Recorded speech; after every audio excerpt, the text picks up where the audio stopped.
Good morning, everybody. This is Gertrude Mache here in beautiful Wellington, New Zealand. It gives me great pleasure to introduce yet another phenomenal woman coming to us all the way from the United States. Welcome, welcome, welcome to the HerStoryTV. Please tell us your name, where you're based, how old you are, and share your story with us today. Hey, Gertrude, it's so good to see you. My name is Mary Axness. I am living in Atlanta, Georgia. How old I am? I'm 69 and going on 70, and I'm originally born and raised in Hong Kong. Fantastic. Tell us your story, Mary. My story basically is, it is not okay for women not to be able to speak up and speak out. And part of that go back to my childhood. And as we were sharing, the moment I grew up suddenly was when I realized all the things that happened during the war, what happened to my father, his temperament, even my mother, suddenly changed because of the, national issue, famine in China, and business failure from a very loving father. Suddenly, almost overnight, he has become a violent man. Nobody understood him. His voice was stolen too. And so I never really knew what happened. But as part of my story was about forgiveness, and so I noticed that at a child that age, I said, that wasn't my dad. Something has happened to him. So I'm just going to have to let him go and forgive him. From that moment on, I learned many lessons about forgiveness. Fantastic. You eventually ended up in the United States. What Yes. was your journey? Well, my journey was that because of his business failure, I was not able to continue my education. Most countries' education costs a lot, and you value it. And I had to quit school when I was second year in high school. I was raised in the convent. Now, to be able to go to a convent school is beyond a privilege. It's very expensive. And we couldn't continue because of economic. And the few years in between, I actually started working.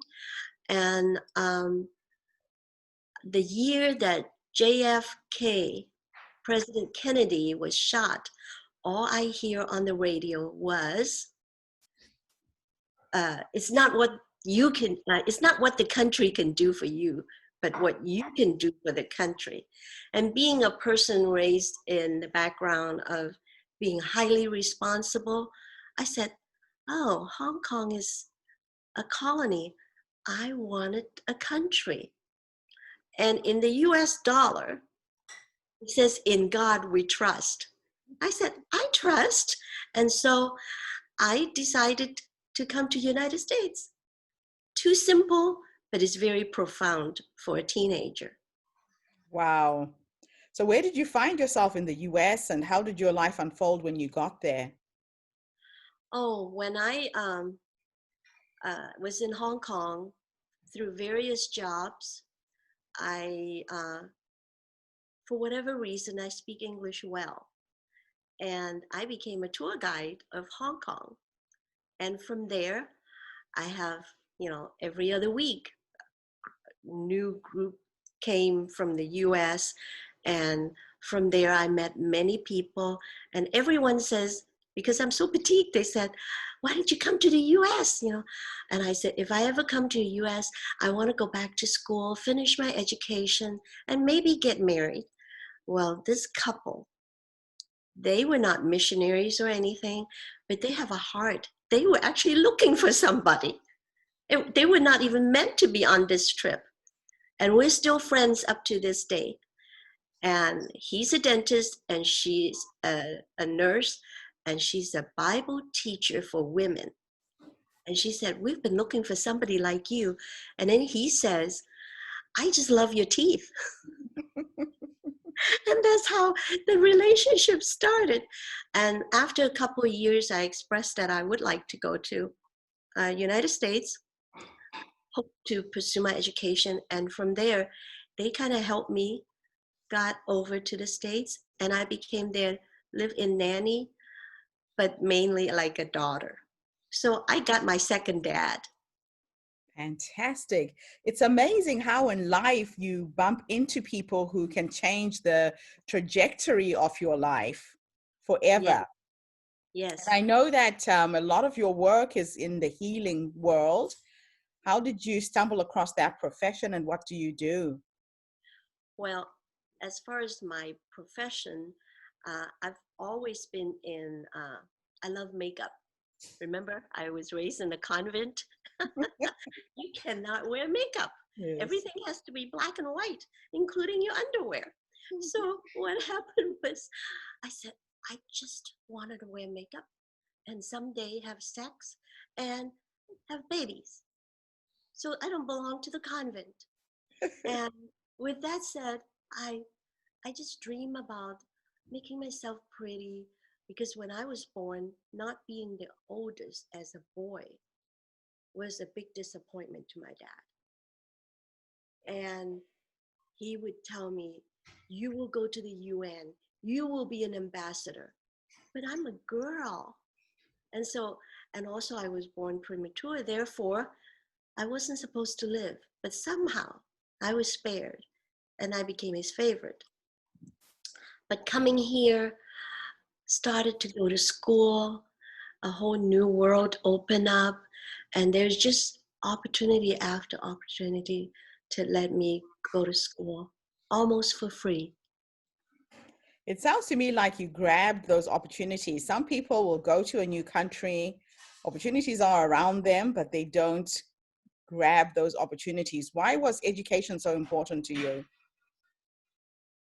Well, because in the convent school, I was beaten to a pulp. And you talk about religion is for it's the pits, but the relationship was what I was looking for, and those relationship came to me in the most meaningful ways, and that's always been what happened to me. And even um, if I would just skip a little bit of detail, one time I was very ill and I was miraculously healed. In fact, the doctor basically gave me 3 days to live and says, this pre-lymphoma condition is going to kill you. And I couldn't speak. There was no air. And literally, I said, if you're God, you better do something now. And I made a lot of declaration with imagination that I will see my kids get married. I will see my grandkids. And it's a combination of, you know, your soul and your being, your heart, your mind, all focus in, I will be well. And sure enough, I got out of the hospital, no surgery, no medication. And from there, I started this journey of looking to see what is it that I can do to activate healing in the body. So I am professionally a naturopathic doctor. Wow. What a journey. So, a lot of illnesses are manifestations of emotional, traumatic experiences that people have and hold within their bodies. Let's talk a little bit about that because I know that's a large part of your work. Yes, when I see, especially women and men too, Mhm. you talk about able to speak up and speak out. We, as whether it's a physician or a teaching doctor, the most important thing in life for me, as far as I go to sleep very satisfied, is when I come to a place that I ask the person, talk to me, talk to me. sometimes I get to know exactly what happened, and then I will say, I'm working for you, but then we're going to work together, and then you're going to be so aware of your body that you will tell me what you need. And so it becomes a journey every patient. And Wow. as you know, inner healing is the soul area, the mind, the emotions. And when emotions shut down, it really affects the gut. You talk about uh, small intestine overgrowth, bacteria overgrowth. The food we eat aren't the same, and people don't know how to eat, what to eat, and why our body need the food. It's mainly physiology. Hmm.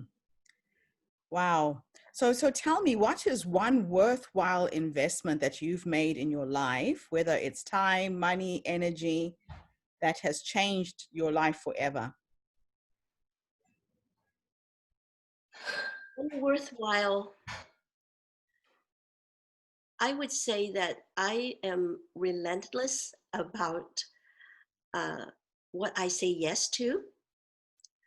And it's been many events. I don't see failure as permanent, it's an event.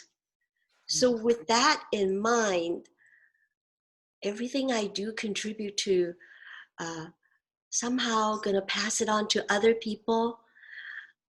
It has to be win-win. And we had talked a little bit about it, Yes. that of course right now I've got two precious grandkids. Everything I do, I wanted to be a journal, which I wrote a book and launched a children's book called the Story of My China Vase, because I'm married to multiracial, family. And Mhm. so the most worthwhile thing is doing something meaningful and leaving a legacy. I always have that in my mind, no matter what I do, whether it's how well I eat so that I can pass it on to somebody, because ultimately we influence other people, Yeah. hopefully for good. Yeah. So, what is something that you believe in strongly that other people think you're crazy about? Oh, um, I have to say, I had so many awesome encounter with the the God of representing Father, because I miss my father so much. And I Mm. had a taste of what a loving father he was. Mm. And then I was given a chance to live with a family, and he was such a good father figure to me. And I yearn for other people to be able to capture that, you know. But to see God as a loving father, he would leap over a wall just to find me, to heal me. And not only that, I get a chance to even sing about. I wrote a couple of songs how he restored my marriage. As long as I keep giving out, he keep depositing in. And very few people know that, because they have religion, ritual. It's so disappointing. Mm. But when you have a deep relationship, that you know you're not alone, no matter where you are, where there's only 3 days left in life, or, hey, pandemic, I had no fear. I had no fear. And so I may not finish everything I do. I remember my father and even my old pastor says, hey, you may not get to the moon, but you grab all the stars. On the way there, I love that. So, if you were to go back to your younger self from everything that life has told you or taught you, what three nuggets of wisdom would you say to her?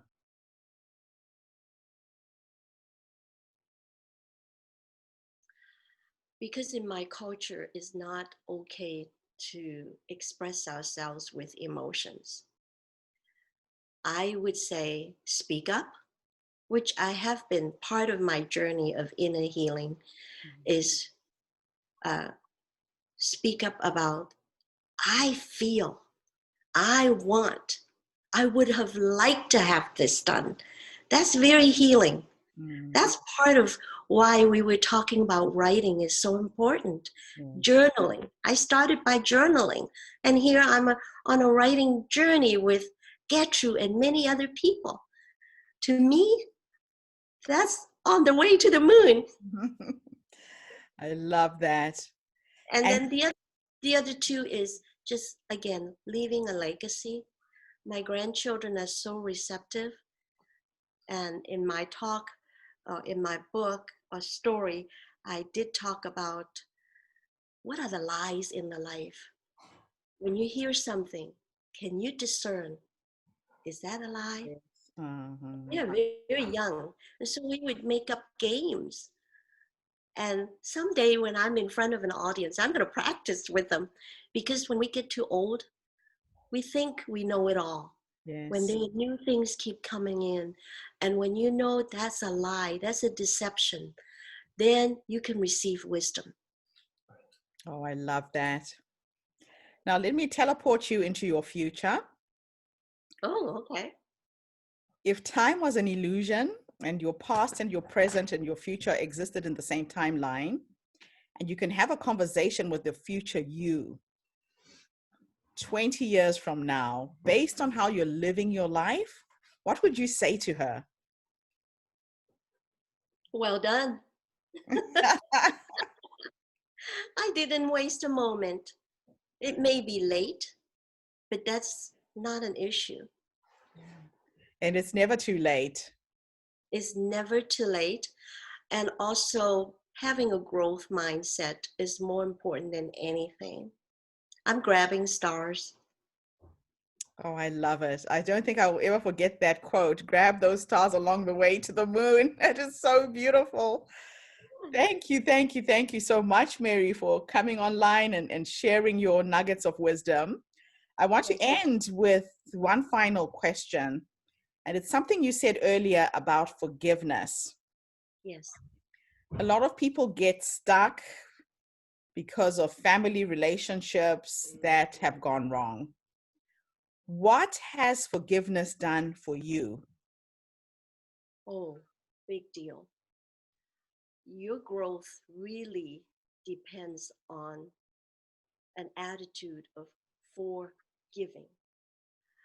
Um, because it's so easy to take in offenses, you know, and especially women and even little children, because there's no way they can understand. They have no grip,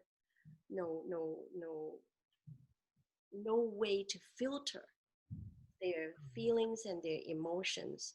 So I will just quote some of my colleague doctors in naturopath and actually PhDs and very famous doctors. They said, if you don't forgive, that hook eventually will manifest in disease in your body. Mm, You're the one that's paying and eating poison while the other person don't even know about it. yeah.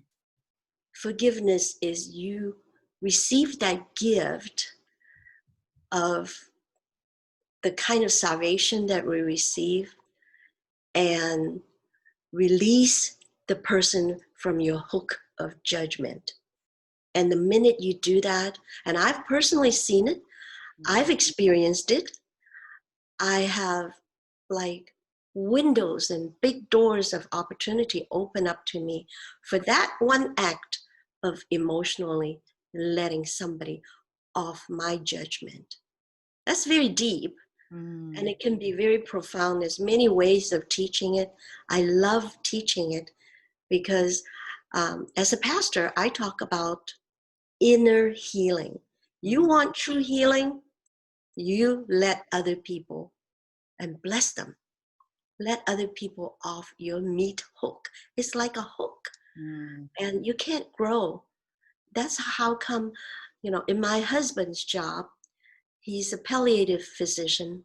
mhm, We get to see people die in the most grotesque way and in the most peaceful way. Mm. You tell me, which one do you want? Peace. I You think know, everybody would say peace.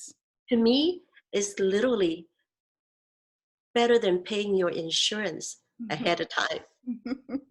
Practical. Yeah.